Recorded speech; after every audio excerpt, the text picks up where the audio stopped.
Hi, everyone. This is Dr. Ted. Welcome back to another episode in the series Ask Dr. Ted. I'm Dr. Ted, and once again, welcome back. Today is February the 5th, 2023, and this is a little bit of a different topic today. I did a topic 2 days ago and posted it, how to accidentally kill your baby. That's a very jarring topic. I know it is. I've been to multiple conferences, emergency medicine conferences, and I take those titles, a lot of the titles, I take them from lectures that I've attended because of that very thing. They're jarring, and you think, my word, what?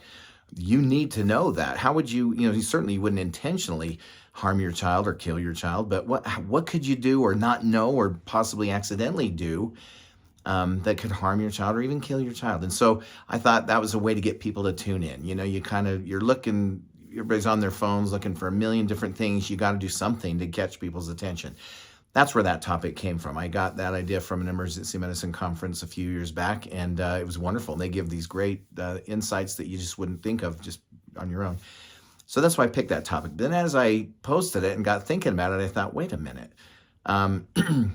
Who loves our kids more than us, right? Who loves children more than their parents?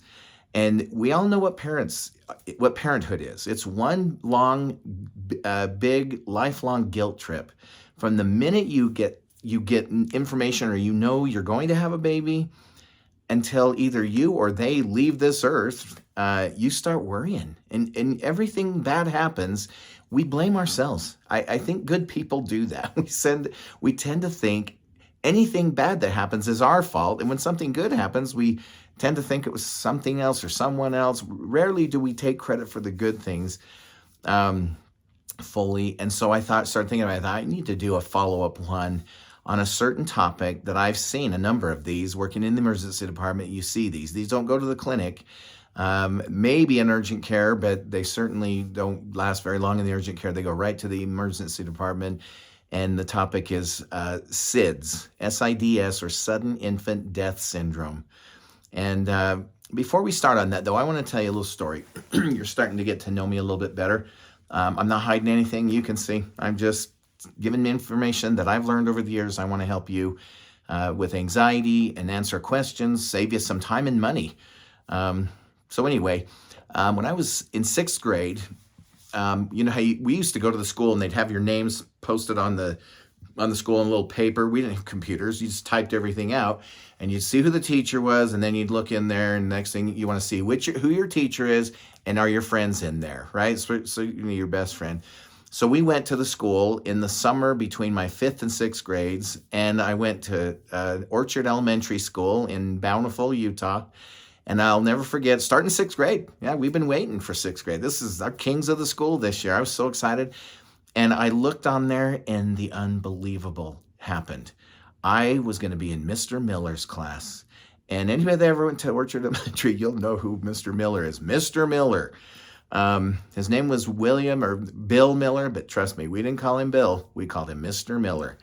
And he was bald, probably in his late 30s, early 40s, bald, but just a buff, very strong, masculine man. He was in the Utah National Guard, I believe. He was in the military before that, and he was intimidating to anybody, but especially to 6th grade boys. And he kind of knew he had a role in partly to teach us, but also I think he was kind of like, you know what? There's a purpose in the military, breaking you down and then building you back up into better people. So I didn't want him. I wasn't, if you knew me when I was a kid, I was kind of get in trouble a little bit more than others. I knew the principal very well. He took me in his office a couple times. I used to have a stack of cards, and he'd say, "Ted, again, here we are again."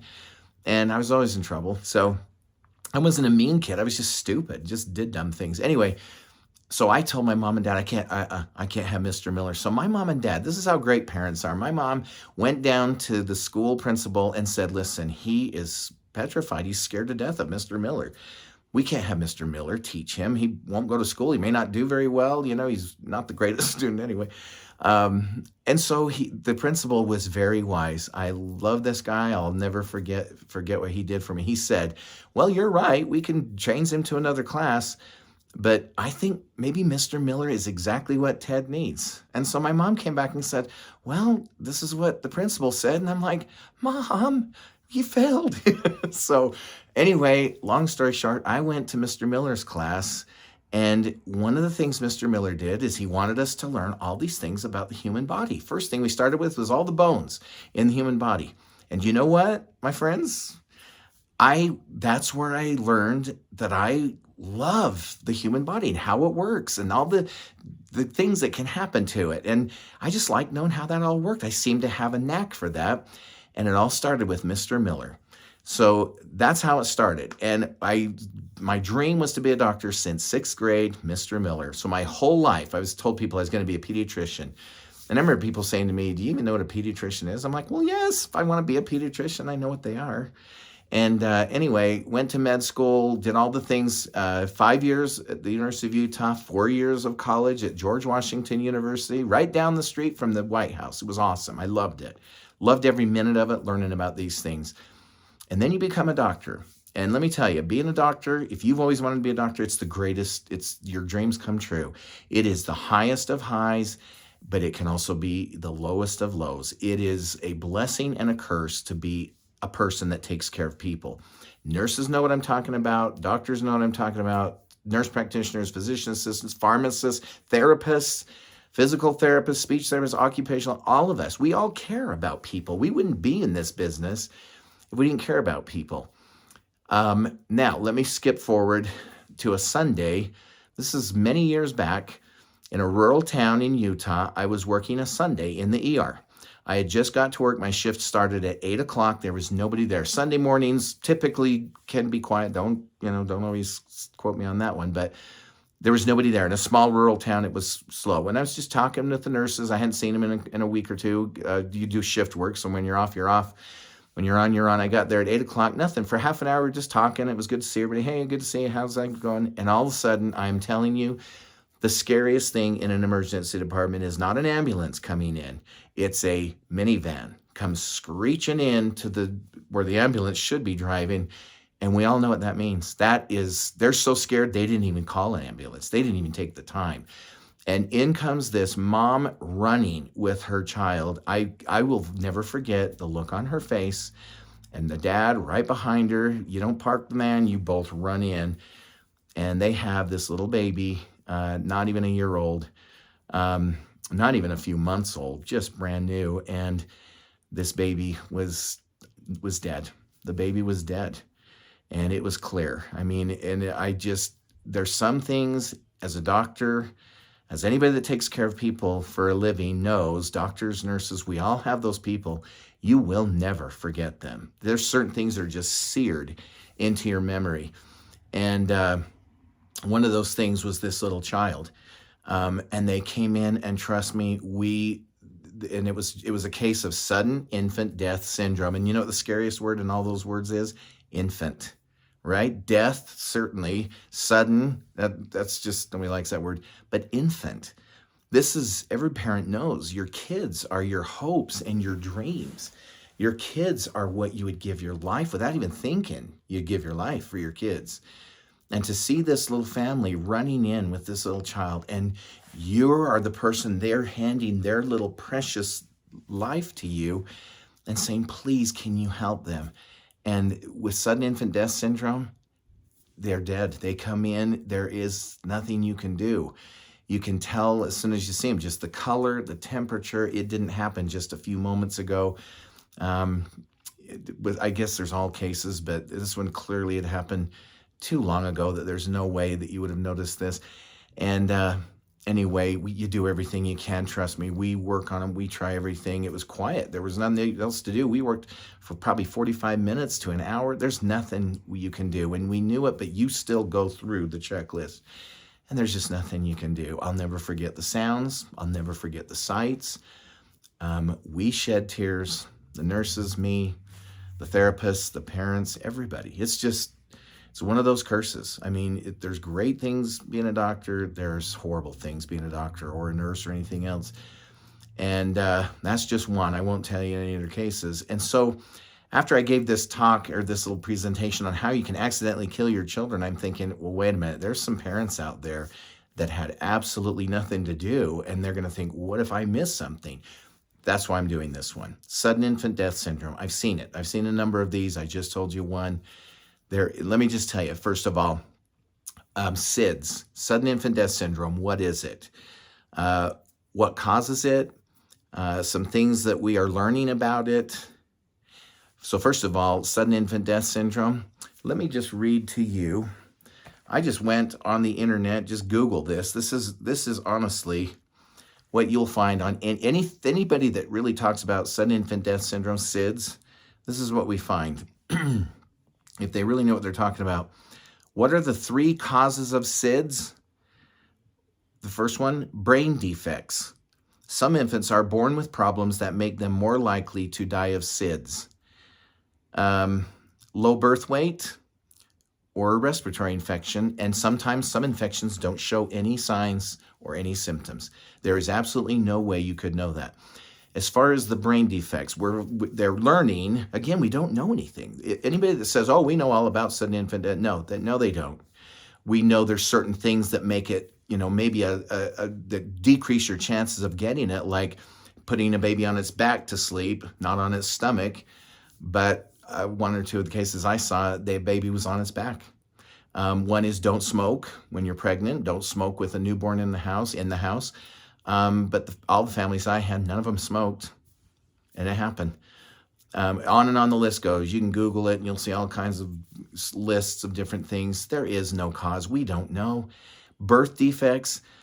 Remember my analogy of the Earth? If you look at the Earth from the space shuttle, you can see a hurricane. They're hundreds of miles, and you'll be able to see a hurricane, but you cannot see the traffic in Tokyo or in New York or at Los Angeles. There's traffic, especially if you're looking on 5 o'clock in the evening, but you can't see that from the space shuttle. It's too small. Well, it's the same thing with babies. What happens if they are perfectly normal? Everything works. Their eyes, ears, nose, throat, hands, heart, lungs, everything's great, but they've got just this minute traffic jam on a microscopic level that there's no way you could find that out. You could do an MRI or a CAT scan on every child and you wouldn't see it. And there's no warning. There is absolutely no warning. These kids I've seen that came into the ER like that one day, no illness, baby was healthy, baby was fine, and then baby was dead. Nobody knew it. Nobody saw it coming. The baby was put down for a nap. I know people that have just been carrying their babies and then suddenly wait a minute, the baby hasn't moved. And then it can happen just like that. You're holding them. Nobody has any answers. That's what we know. There's all kinds of things. Oh, don't do this. Sorry about a little break there. I had a phone call and I had to take it. So just kind of finishing up here.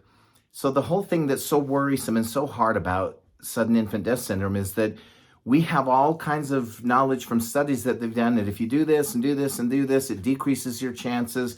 And if you avoid this, it will help. But yet we see people that do all those things and they still have this happen to them. It's a devastating thing. And then we see parents that don't do any of those things and their kids do just fine. So like I say, the bottom line is we're still looking. We want to know answers. It's horrible. This is a terrible thing. And like I said, as a doctor, as a nurse, as anybody that takes care of people can tell you, this is horrible for us. We don't forget these days. But can you imagine being the mom or the dad of that little infant? It is just like we said, it's heartbreaking, it's soul-crushing. And here's the most important thing I want to say. If this has happened to you or if somebody that you know, the thing that people say, well, what can we do? What can we do? You know what you can do if this has happened to you or somebody that you know, that you love, is to understand that nobody caused this. This is not something you did or didn't do that made this happen. These are things we don't know. They're coming up with things, it's a brain disorder. There's genetics. It might have been an infection. And even though the baby looked fine and had no signs or symptoms, nobody would know that. How can we predict or prevent it when we don't even know for sure what's causing it? We have all kinds of ideas and, try them and we got to do something. Yeah, do this, that'll help. Well, great, do it. But this is the thing. Thank heavens it's not the most common thing we see, but it is a terrible thing. I've seen it a number of times, and this is the one thing that I would tell all these parents or somebody that you know that you love. It's not your fault. We don't know what caused it. Nobody knows. That's the terrible thing about this, is nobody knows. It's not your fault. I don't know if you've seen that movie, Good Will Hunting. You got to be careful because the language is a little sketchy, but there's a point when he's been from broken family to broken family to broken family, and he's a genius, but he doesn't go to school because he doesn't need to go to school. Nobody can keep up with him. And but he's causing all kinds of problems, breaking the law and getting in trouble a lot. And they're thinking, how can this kid that's such a genius, but yet he's causing all kinds of problems? And so he sees you all know the movie star Robin Williams, who's the psychiatrist that helps him. And as they get to know each other, and Matt Damon is this young, brilliant, genius kid, he starts to trust Robin Williams, the psychiatrist character. And then one day, Robin Williams starts to finally see, this psychiatrist starts to see that this kid, I know why he's got all these problems, because he came from broken families and people that, did things to him when he was younger that he could not have stopped and could not have helped. He couldn't have stopped it from happening. Nobody could see it. Nobody would know what happened. It just happened. And then Robin Williams says to him, it's not your fault. And he says, yeah, I know. And he goes, it's not your fault. Yeah, I know. It's not your fault. And he goes, yeah, I know. And he goes, it's not your fault. And then he kind of, the kid's character, Matthew Damon's character, starts going, wait a minute, listen, don't fool with me. Don't trick me here. I trust you. Everybody else has tried to fix me and trick me into things. And this kid's a genius. He knows what you're doing long before you get to him. And he says, not you, don't you do this. And Robin Williams' character, the psychiatrist, just keeps saying, it's not your fault. It's not your fault. And then finally it kind of hits him in his heart. And he says, and he just starts sobbing. You should watch this. Be careful of the language. But there's that scene, and he just sobs, and he just falls on the psychiatrist's shoulders and just sobs, because I think for the first time in his life, he realized, you know what? You're right. It's not my fault. I didn't cause this. I couldn't have prevented it. I couldn't have foreseen it. And that's what I would say to the parents. There is no way. You can't foresee which ones children this will happen to. They're perfectly fine until they're not fine. Doctors can't see it. The parents certainly can't see it. Nobody can see it. It's one of those tough things in life that we just don't understand. There's a lot of things in life that we don't understand. But let me tell you what, the parents and the people that you know and love that have had this in their life, sudden infant death syndrome, we don't know for sure anything about preventing it, predicting it, stopping it. We just try and pick up the pieces and forgive ourselves or understand we didn't do anything to cause this. That's maybe the only thing I can tell you that is for certain, is that we didn't cause it. We couldn't have predicted it. We couldn't have foreseen it. Nobody can. And as devastating as it is for me as a doctor and for the nurses and the therapists that were there that day, I can't even imagine the poor parents. I honestly can't imagine what they went through. I have 6 kids, and my mom and dad lost a sister when she was 28. She wasn't an infant, but it's you ask any parent that's lost a child, you're never the same. Part of you goes with that child. And so I want you to understand, it's not your fault. You didn't cause it. You couldn't have prevented it. You couldn't have foreseen it. If the best scientists in the world that are studying it can't figure it out, then how are parents supposed to figure it out? You can't. And we need to understand, it's not your fault. It's not our fault. And be kind to yourself and be gentle with yourself. We're harder on ourselves than we would ever be on somebody else. We would tell them, oh, it's okay. You didn't do anything. It's not your fault. And yet we are so hard on ourselves. That's kind of a general life rule that we seem to do as people. So I hope this has maybe helped answer some questions and just give you the truth that we don't know these things. We have all kinds of lists. Try this, stop that. But in the end, we just don't know, okay? And so I hope this has helped you, and I hope you understand a little bit more about this devastating thing. I wish we could stop it, but it's just part of what we signed up for, I guess, when we were born. So Appreciate you guys. Thanks for listening, and we'll talk to you next time. Thanks. Bye-bye.